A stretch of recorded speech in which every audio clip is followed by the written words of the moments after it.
ओम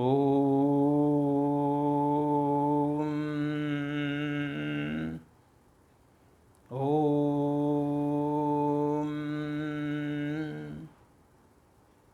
ओम।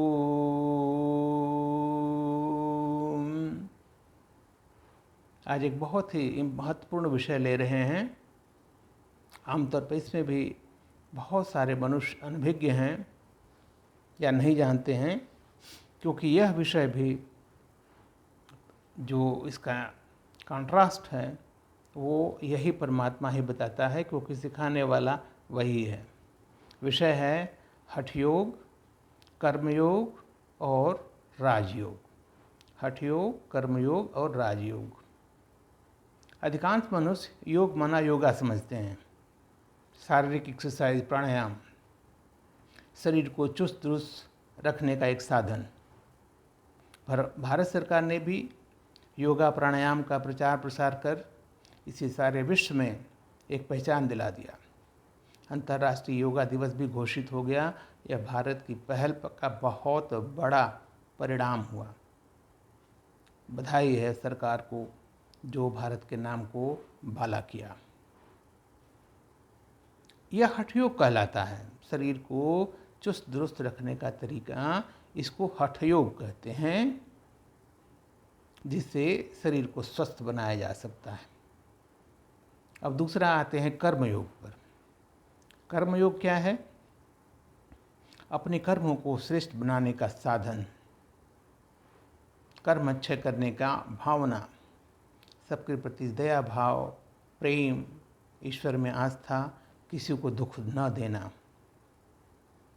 इसे भी हम दूसरी श्रेणी में लेते हैं। अब तीसरा आता है राजयोग। इसको सिखाने वाला परमपिता परमेश्वर और समय, अभी जैसा मैं पिछले टॉपिक में बताता रहा हूँ। राजयोग क्या है? इससे प्राप्ति क्या होती है? इसे सहज राजयोग कहा जाता है। सहज माने आसान, जिसे परमात्मा द्वारा सीखकर उनसे योग यानी कनेक्शन जोड़कर योगी बना जाता है। योगी, योग करने वाला योगी। तो क्या हठ योग करने वाले को योगी बोलेंगे? और योगी है क्या? कर्म योग वाले को योगी बोलेंगे या क्या वो योगी बना है? तो ये जो राजयोग है, राजयोग का अभ्यास करने वाला जो कि परमात्मा ने बनाया है, तो वो योगी बन जाता है। योगी माना निर्मल, पावन, त्यागी, तपस्वी, सुख शांति से भरपूर, निश्चिंत, निर्भय, इसको बोलते हैं योगी। तो क्या हठ योग या कर्म योग करने वाला यह अवस्था पा सकता है? प्रश्न है मेरा, उत्तर आप जानते हैं। इस राजयोग से जो चूंकि परमात्मा सिखाता, नाम रखा है राजयोग। राजयोग मतलब राज्य भाग्य पाने की विधि। शरीर स्वस्थ, कर्म स्वस्थ नहीं, राज्य भाग पाने। तो इसका मतलब है आपको बिल्कुल जो है इस तरीके से बना देना, शरीर भी, आपका शरीर, अभी तक शरीर ठीक था, अब शरीर को संचालित करने वाली आत्मा। आपने हठ योग किया, शरीर स्वस्थ हो गया, आत्मा तो वैसे ही है।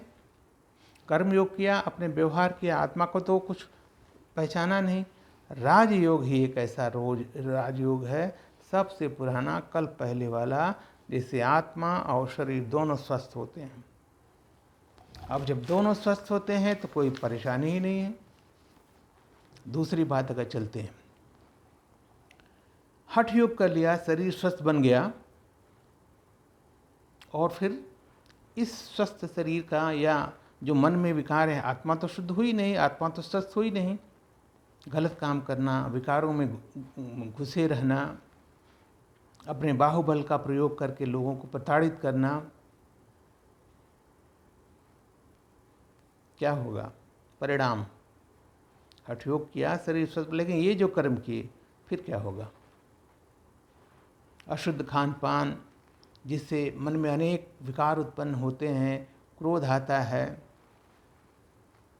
संग कुसंग हो जाता है, लोगों की बद्दुआएं मिलती हैं, तो योगी नहीं, वो तो भोगी होगा, महाभोगी।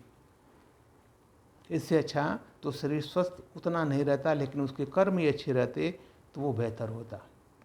तो अगर शरीर स्वस्थ रखना ही एक उद्देश्य है, बाकी छोड़ देना है, तो अगर मुझसे पूछा जाए तो इस हठ योग का कोई मतलब नहीं है। कर्मयोग से भी योगी नहीं बन सकते, क्योंकि जब तक ईश्वरीय शक्ति नहीं मिलेगी आप जो है कर्मयोगी बन ही नहीं सकते। ईश्वरीय शक्ति तो ऐसे मिलेगी नहीं, चाहे जितना मर्जी भक्ति कर लो, तो ये भी अधूरा है। हाँ, इतना है कि आप सज्जन बन सकते हैं कर्मयोग से, कर्म अच्छे हैं, आप सज्जन बन सकते हैं। विधि पूर्वक संयम से बोलचाल, चलन, कर्म और श्रेष्ठ को पा सकते हैं। इसमें दूसरा कोई मदद नहीं कर सकता, आपको अपनी मदद करना है। ईश्वर आपको मदद नहीं कर सकता, क्योंकि आप ईश्वर को जानते नहीं। अब अगला प्रश्न, हठ योग जो प्रचलित है, क्या उसे सभी मतलब बूढ़ा, बच्चे, युवा, बीमार, लाचार सभी कर सकते हैं? नहीं ना, नहीं कर सकते, क्योंकि उसमें ताकत चाहिए, समय चाहिए, बहुत सारे इसमें बंधन हैं। कभी भी कर सकते हैं? इसका भी उत्तर है ना। खाने पीने से पहले खाली पेट, तो फिर अगर शरीर में दूसरी कोई समस्या, दर्द हो, तब भी नहीं करते, कर लिए तो उल्टे नुकसान।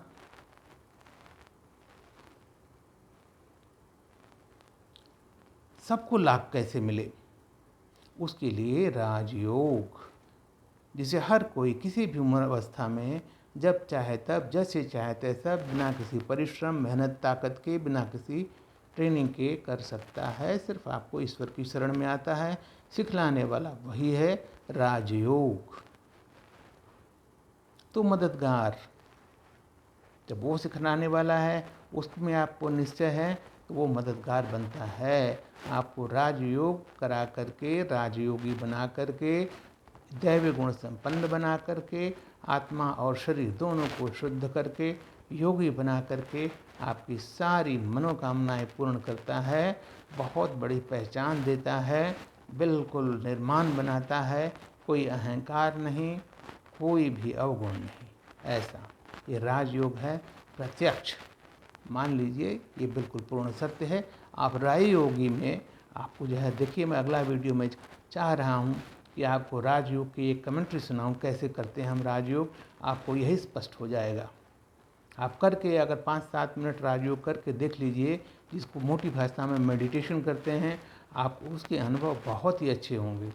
आप राजयोग करने से पहले, जैसा मैं बताऊंगा, अपना चेहरा शीशे में देख लीजिए, राजयोग के बाद दोबारा या फोटो ले लीजिए, आपको अंतर आ जाएगा, हर्षित मुक्ता बढ़ जाएगी, चेहरे पर चमक आ जाएगी। ये सिर्फ कहना नहीं है, ये प्रत्यक्ष है।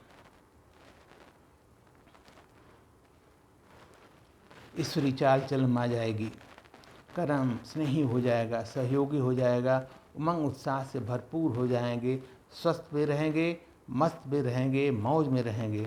अपने कर्मों से सबके प्रिय बनेंगे, सबकी दुआएं लेंगे, और ईश्वरी संतान बनने के कारण ईश्वरीय गुण शक्तियाँ प्राप्त होती हैं, और राज्याधिकारी बन जाते हैं सहज। पहले स्वाधिकारी बनाता है राजा, मैं ये आत्मा इस शरीर की मालिक, तो इसलिए आत्मा स्वराज्य अधिकारी। इस शरीर के सारे कर्मेंद्रियों पर मेरा आर्डर चलता है, और इस पूरी कर्मेंद्रियाँ मेरे आर्डर अनुसार चलती हैं। ये हो गया स्वराज्य अधिकारी। ये बना करके बाबा फिर सतयुग का राज्य अधिकारी बनाता है। सतयुग त्रेता में आपको 21 जन्म की राजाई देता है, इसलिए बोलता है राजाई देने वाला राजयोग, राजा बनाने वाला राजयोग। आज सिर्फ एक ही आदमी बना सकता है, ये ज्योति बिंदु परमपिता परमात्मा, जैसे इनको बनाया ब्रह्मा को, श्री कृष्ण यही थे। वापस 84 जन्म लेकर के आखिरी जन्म में ब्रह्मा नाम दिया बाबा, क्योंकि वो तो शिव बाबा तो पहचानता है ना किसकी आत्मा पहले क्या थी। फिर वापस इनको कृष्ण योग बना करके वापस इनको सतयुग में सतयुग का प्रिंस बना रहा है। कृष्ण वही फिर राधा से स्वयंवर करने के बाद लक्ष्मी नारायण बनेंगे। विष्णु की 4 भुजाएं, 2 लक्ष्मी 2 नारायण, कंबाइंड स्वरूप विष्णु। और डिटेल में कहें तो लक्ष्मी नारायण बनना है। हम तो बनेंगे भैया, आप मत बनो। बनेंगे, मैं आपको बनाऊंगा, बनाने में पूरा सहयोग करूंगा। हम जाएंगे साथ में, एक साथ जाएंगे बाबा के साथ, बाबा के बिल्कुल जो है परम धाम और वहाँ से बिल्कुल मौज मनाएंगे सच्चित में। ठीक है, बिल्कुल निश्चय बुद्धि बन जाएगी। ओम शांति, ओम शांति।